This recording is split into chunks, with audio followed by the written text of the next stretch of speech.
Hi kiddos, it's Miss R here, and I am excited to read a book with you. It is a book that I really love, and I hope that you like it too. It is called The Most Magnificent Thing, and it was written and illustrated by Ashley Spires. So that means she wrote the words and she drew all of these beautiful drawings that you're going to see in the book. So here we go. Says, this is a regular girl and her best friend in the whole wide world. They do things together. They race, they eat, they explore, they relax. She makes things and he unmakes things. Oh my gosh, can you see this? He's running away with the parts of her sculpture that she made. One day the girl has a wonderful idea. She is gonna make the most magnificent thing. So look, she's reaching out her hand. She's like, come on, here we go. We're gonna make something awesome. She knows just how it will look. Look at this. She's planning out. She's got her sketchbook. She's doing a drawing first. She knows just how it will work. She's made all kinds of plans of how it will work. All she has to do is make it.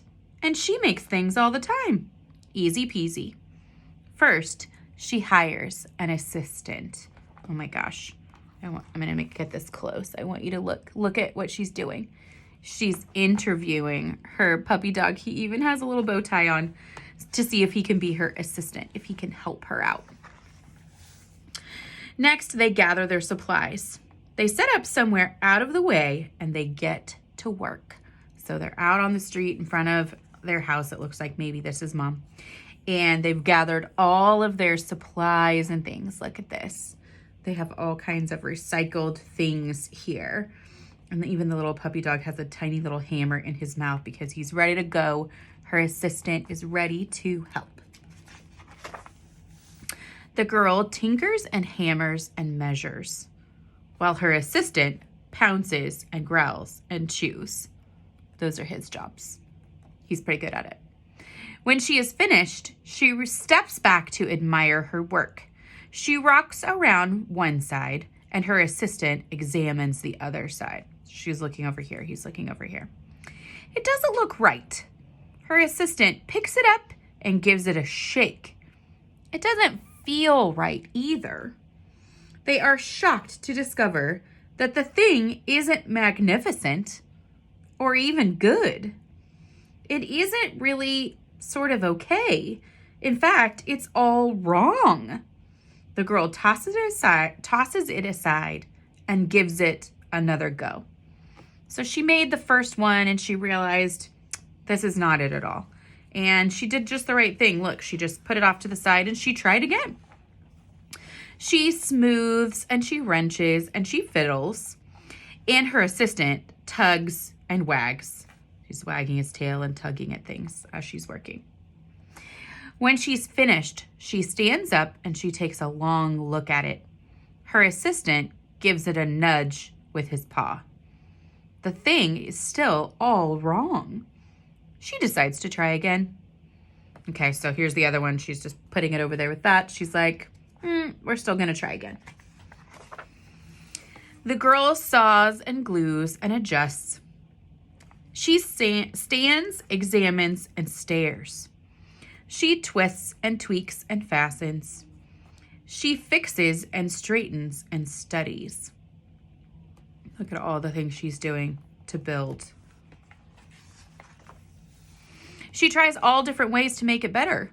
She makes it square. She makes it round. She gives it legs. She adds antenna, like these guys right here, like bugs have antenna. She makes it fuzzy. She makes it long, short, rough, smooth, big, small.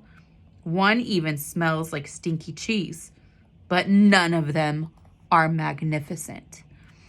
Friends, look how many she's made now. So there were 2, 3, 4, 5, 6, 7, 8, 9, 10, 11, 12, 13, 14, 15, 16. She's made 16 so far, and she's not really happy with any of them yet. Her hard work attracts a few admirers, but they don't understand. They can't see the magnificent thing that she sees in her mind, and she gets mad. Oh, look. Look, she's been doing so well making all of these things, and she wasn't worried until other people come and she's feeling upset because they can't see the idea that she has in her mind. That's hard when people can't see what we're thinking. The angrier she gets, the faster she works.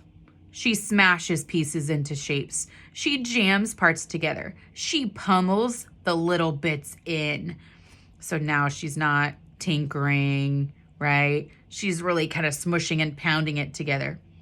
Her hands feel too big to work.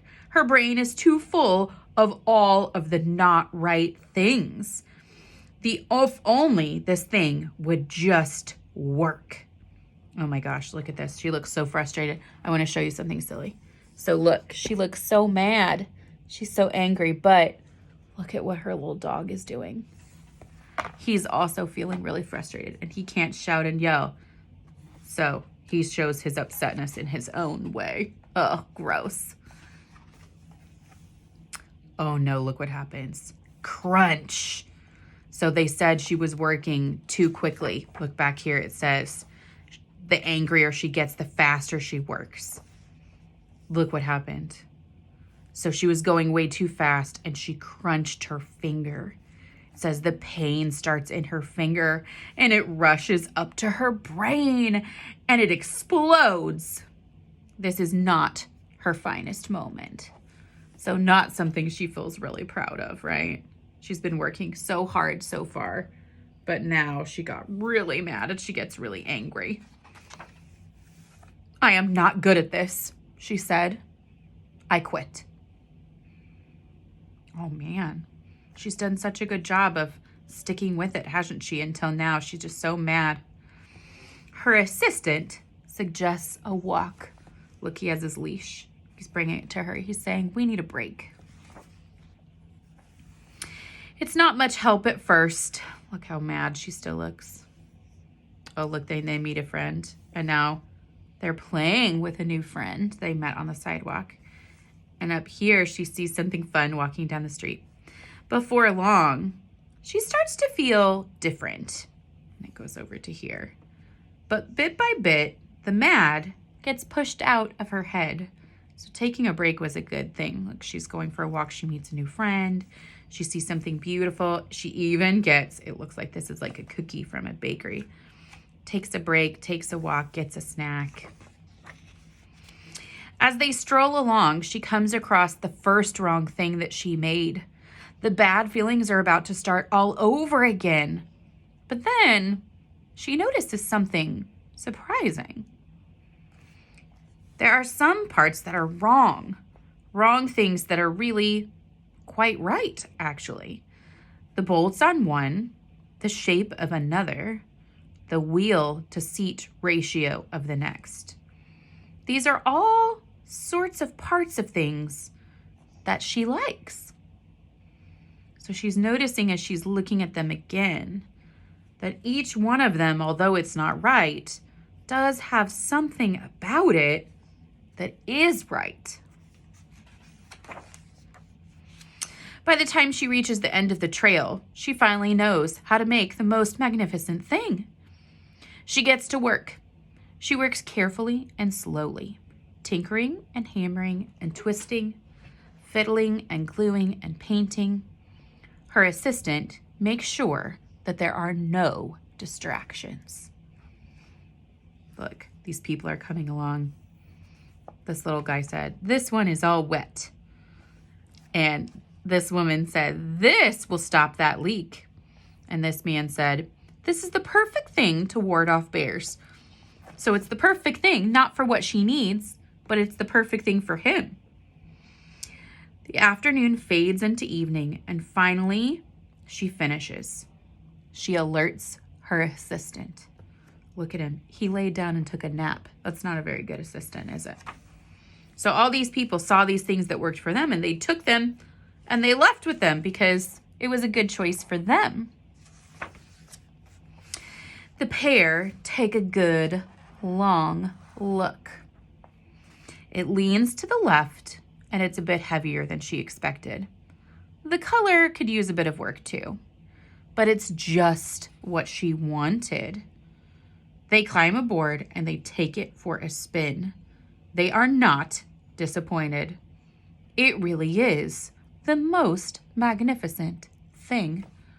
So I'm going to zoom in for you so you can see, what did she make? She made herself a little scooter with a place for her assistant to ride. So, and that's the end of our book, The Most Magnificent Thing. So I'm hoping that you will take some inspiration from this book, and you will go and gather some recyclables, and you will get the model magic that's in your bag of supplies that we sent home, and you will create an artwork or a sculpture or an invention like she did with her scooter. You will make your very own most magnificent thing, because I know that your magnificent thing, it depends on you and who you are and what you want to make. So I wish you happy making and a wonderful summer. And I can't wait to see the amazing things that you make. Thank you so much for listening to The Most Magnificent Thing with me. Bye for now.